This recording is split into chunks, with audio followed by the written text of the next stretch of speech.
ኃጢአትን ስትሰራ ይጥለኛል ብለህ የተማመንክበትን ጉልበት እግዚአብሔር ያስወጣኛል ብለህ እንዴት መተማመን ያቅታል?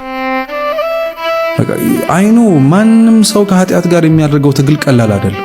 ማንም ሰው ቅዱስ ጳውሎስ እንዲያውም እስከ ደም ጠብታ መፍሰስ ድረስ ነው ታገሉ የሚል በጣም ከባድ ነው። እውነቴን ነው የምልህ። ለምን ኃጢአት መምጫ መንገዱ እንደ በሽታ የሚታወቅ ብቻ አይደለም። ባልጠበቅከው መንገድ ነው ኃጢአት የሚጥልህ።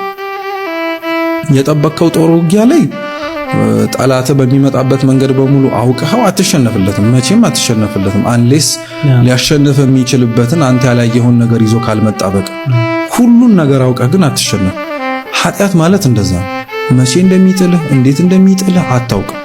ኃጢአት ውስጥ ግን እኛ የረሳነው ኪወርድ ምን መሰለህ? በኃጢአት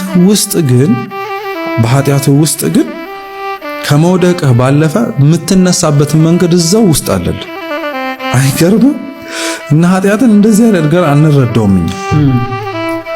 ኃጢአት ሰዎችን ከእግዚአብሔር እንደምታረቃቸው እንደምታሳጣቸው አምላካቸውን ጭምር በዛው መንገድ ውስጥ ግን ያጣኸውን እግዚአብሔርን እና የበደልከውን አምላክህን እውነት ልቡናህ ኃጢአቱን እየጠላ ማረግ ግን አቅቶት። አሁን አንዳንድ ወንድም እህቶቻችን እንደዛ ስላሉ ማረጉን እንኳን አይፈልጉት ግን they can't control themselves በቃ I can't ምናምን ይላሉ። እሱ ስሜት ውስጥ ካለ no hands down ትወጣለህ የሆነ ጊዜ